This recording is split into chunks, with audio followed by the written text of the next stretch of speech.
Hey everybody, Rob Maurer here, and today we don't have a ton of Tesla news. We have a new hire running Giga Nevada. We'll talk about that. We also have some rumors on Project Highland and a couple of interesting updates from GM, including the new Cadillac Escalade IQ. All right, looking at the stock, not a great day for Tesla today, down 3%, closing at $242.19, while the NASDAQ was also rough, down 1.2%. All right, so we'll get right into the Tesla news. We're going to start off with a story from yesterday, a little bit of an update on it. This was the EnergyHub VPP virtual power plant program that Tesla has partnered with in Massachusetts, Rhode Island, and forgetting the third state.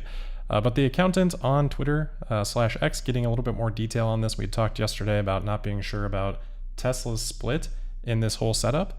And it sounds like they are going to be getting 20%, with Tesla here saying that Tesla will pay the owner of the Powerwall 80% of the compensation earned by their participation in this virtual power plant program. So interesting. That's actually a pretty good margin for Tesla. I mean, it's 20% of the revenue being generated, but for Tesla, the costs of that are most likely negligible. So it should be really, really high margin revenue. If we look at the terms of this program, this was allowing owners to earn up to $1,500 per year. It was capped at that. So depending on how that cap works with Tesla's cut, that either means that Tesla is maxing out at $300 per year or $375 per year, depending on if the $1,500 is before Tesla's cut or after. So actually a pretty decent, annual potential revenue for Tesla there. If you think about 100,000 Powerwalls, I mean, obviously this isn't, what Tesla would have deployed in those specific markets, but if a program like this were to kind of roll out more broadly, using this as sort of an economic basis for what we could see in the future, just as some context, 100,000 Powerwalls under this type of a structure could generate, $30 million per year maximum if all of those Powerwalls were kind of hitting that peak. Now, obviously that's unknown. There could be any number, below that peak threshold, but still interesting to kind of see some of the economics behind that. And again, most of that revenue should be pretty high, easy recurring revenue for Tesla. So it's going to be difficult to kind of suss those things out from the financials, but over time, hopefully we get, more of an impact from that and a little bit more visibility into those types of things as well. So thanks to the accountant for sharing some details on that. I believe just found from Tesla's site. All right, next we've got an update from Electrek. So this is, discovered by Electrek today, I believe. First, they've learned that Tesla has hired an executive named Michael Hildebrand for the head of Gigafactory Nevada expansion engineering and construction. Of course, Tesla made these announcements, in part in tandem with the Tesla Semi, and also they're going to be adding significant 4680 production at Giga Nevada as well. So we don't seem to have seen that construction work start yet, but it seems like Hildebrand will be taking that on. He's got pretty extensive background in this type of project management, most recently at Eli Lilly for, I believe, 18 years. If we look at his LinkedIn, almost 19 years. As the executive director of projects for the last year and a half. Prior to that, director of projects. Prior to that, parental projects advisor. So again, a lengthy history managing large-scale projects. As Electrek notes, he led a $2 billion plus capital project previously. So good to see that kind of experience stepping in here. Obviously, Tesla can use any talent that they can get their hands on, and it seems like he's got a pretty robust experience here. So exciting to see that, and we'll keep an eye out for more, updates on that Giga Nevada expansion project. All right, next we've got a couple of rumors on Project Highland. So, obviously we'll see what of these come to be, what of them don't. Maybe not all of them will come to fruition, but a couple of posts on X today with potentially some, shots of what the new dashboard could be. This one, you can't really see a whole lot, but then the same user shared another one which seems to have what appears to be, or what is purported to be, a new dash next to the current Model 3 dash. So it's, a little bit tough to figure out exactly what would be different from this, but most strikingly it would just be kind of the construction of this, sort of more forward-facing part of the dash. It seems to be in one piece or one set of housing compared to previously a couple of pieces. So, and then obviously, potentially different connection points here and things like that. So largely similar, but a couple of differences. If we look at the current Model 3 dash, you can see this would essentially be this part back here, and back would be what we'd be looking at here. And then this new dash would seem to kind of connect these two parts into one, which could, make things a little bit more simple for assembly type of purposes. And then comparing it to the Model S, because we have heard some rumors that, the Model 3 update might bring things in a little bit more alignment with a Model S type of interior. This would be quite a bit different still. You can see the dash has the, riser for the second screen, which if this is accurate, this does not appear to have in any way. So seems to be more in alignment with this sort of a look than what we see on the Model S. So again, we'll see what, comes to be of that. And then from Tesla Chan on Twitter, apparently Tesla's Model 3 Highland new wheel, no way of validating this, but I think it's a nice looking wheel if this is indeed what we do end up seeing. All right, a couple more things on China. So Tesla Shanghai on X, again saying that Tesla has done their most recent software update in China, and as a part of that, they are now allowing users to opt in for data collection for autopilot improvements. So I'm actually kind of surprised that Tesla wasn't doing this already, but it does seem like they're, now starting to collect this data, and hopefully then that could mean that things would be advancing in terms of their FSD capability and sort of rollout in China. But it is worth noting that Tesla has done this previously in Europe, and obviously we don't have FSD in Europe yet, so it's not necessarily a sign that anything is necessarily imminent in China, very soon. All right, next we've got an update on the Cybertruck. Just a quick video here of the Cybertruck in a trailer. I don't remember the Instagram handle that this came from, but S.E. Robinson Jr. posting this on Twitter. It looks like Kino's Garage. So you can kind of see a little bit into the suspension. We don't get a whole lot here, but interesting to kind of see under there. Maybe some other people can gain a little bit more insight from that. The rest is probably stuff that we have seen before, folded in mirrors, but just kind of gives a new perspective on the Cybertruck that we haven't seen, especially kind of up there by the wheels.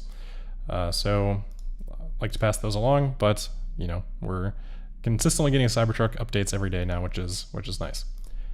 All right, next we've got sort of related to Tesla, sort of not, but just kind of an interesting update from S&P Global. They've decided to drop their ESG score, or their ESG scale, from their credit ratings. This is something that had previously negatively impacted Tesla, and Tesla was actually, although not necessarily directly related to the credit scores here, Tesla was dropped from the S&P 500 ESG index. Now, it's not as big of a deal as the S&P 500 in total. The assets under management is, 8 billion versus 15 trillion. So it's pretty minuscule and not super meaningful for any weighting or benchmarking or things like that. But Tesla was dropped from that. They ended up returning recently, I think within the last month. But interesting to see S&P kind of, steer away from these ESG ratings, at least within their credit scores. Now, Elon's talked a lot about this, saying that they're kind of a joke, and honestly, they kind of have been, as we have seen from Tesla scores, with Exxon on occasion, companies like Chevron having higher ESG scores than Tesla, which doesn't really seem to capture the intent of them, which I think, whether they were well-intended at the beginning or under a guise of well-intention, that's up for debate, but I think the purported idea of it kind of makes sense, ESG in general, but the execution of it just has really not, I don't think it has accomplished what, it's set out to accomplish. So I'm happy that they are making adjustments here. I wish that there were a way that this could be done in the way that it's supported, supposed to be intended to be, but in the absence of that, it's probably better to not have it influencing things like that. So an interesting topic maybe for another day. All right, we do have a couple Tesla updates, promotional updates here. So we've got some new merchandise from Tesla, the Cyber Bear trucker hat, which I think looks really cool.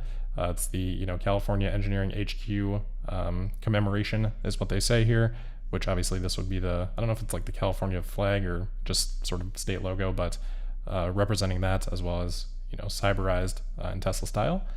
And then Tesla has also started to post some more short type of videos on YouTube here. I'm sure I'm not sure, but I would guess that they're posting these on other socials as well, like TikTok or Instagram.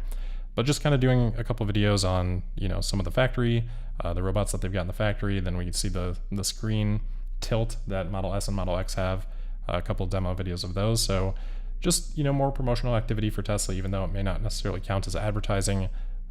we do see Tesla continuing to, I think, heighten their efforts in those areas. And then the last couple of things from GM. So first, we have an update from their CFO from the JP Morgan Investor Conference.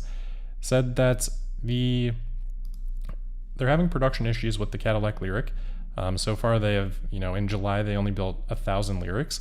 And so far this year, they've only delivered 2,400, which compared to their targets from early 2022, they had said that they had expected to build, 25,000, I believe, last year. So obviously for them to only then deliver 2,400 in the first 6 months this year suggests that they are significantly behind. Their CFO attributing this to issues with assembling battery modules, which obviously would be the new Ultium platform for GM. So not surprising. This is, I wouldn't necessarily easily anticipated, but I guess easily anticipated that there would be some sort of issues with these types of ramps, especially with the complexity that I think GM has taken on, both with the Ultium pack and the versatility that they've tried to design into that, I think is adding complexity, which we talked about when they first announced it, and then just ramping up their sort of own battery production and things like that. So not surprising to see them having issues, but they are continuing to have pretty significant issues on this. Nevertheless, they have announced the Cadillac Escalade IQ, which is a kind of a crazy beast of a vehicle here. I think the Escalade it serves a certain purpose. It's a big vehicle, kind of flashy, and I think that this sort of lives true to that. It's going to have a 450-mile range, at least. I don't know if it's going to be a sole configuration or if this would be one of them, but that's what they've announced today, is a 450-mile range. That is going to be coming from a 200 kilowatt-hour pack. So a huge pack here. I'm not sure how that, can't remember off the top of my head what the Hummer pack is, but somewhat similar in size to that. And then they say it's going to have the capability of charging up to 100 miles of range in 10 minutes. So just doing the math on that with the battery pack size that we know there, that's roughly 44.44 kilowatt hours. For doing that in 10 minutes, that's an average of about 266 kilowatts over that 10-minute time. So that would roughly be the rate of V3 superchargers, but doing it for that whole 10-minute period, and then presumably they kind of have to taper it off a little bit. And charging this whole 200 kilowatt hours would probably take quite a bit of time. So again, kind of a beast of a vehicle, beast of a pack there. They do say that this is going to have up to 750 horsepower, and the 0 to 60 time on some trims, with some options selected, would be less than 5 seconds. And then just kind of a quick look at the vehicle and the exterior. Kind of see some of this here. Let that play for a couple seconds. And then the interior is pretty interesting. They do have sort of the wraparound dash screen. So this is 55 inches. I don't personally think that there's a whole lot of benefit for this on the passenger side. I guess maybe you can control the media or things like that, but I feel like most of the time this would probably just end up being annoying, more than anything else for the passenger. But certainly looks expensive, I guess. So I think that's part of the appeal of the Escalade in the first place. So interesting overall, and I don't know if I've got any shots of the front here, but the front trunk is also pretty massive, pretty impressive. I'm sure we can find it. There we go. So massive front trunk. I don't know how it compares volumetrically to something like the F-150 Lightning front trunk, but obviously, significant capability there from, loading capability there for the Escalade. And then the last thing for today, just a quick heads up for something that's coming tomorrow. The California Public Utilities Commission is going to be voting on whether or not expansion for Cruise and Waymo would be allowed. What they're looking to do is potentially have the permit to operate their ride-hailing services 24/7, be able to charge for all their rides, expand their service area, and add an unlimited number of robo-taxis. So we'll see. Keep an eye on that for tomorrow. Obviously, that could have implications for how things develop for other companies with their autonomous vehicle efforts as well. So something to keep an eye on tomorrow. All right, that'll wrap it up for today. As always, thank you for listening. Make sure you're subscribed and signed up for notifications. You can also find me on Twitter or X at Tesla Podcast. And we'll see you tomorrow for the Thursday, August 10th episode of Tesla Daily. Thank you.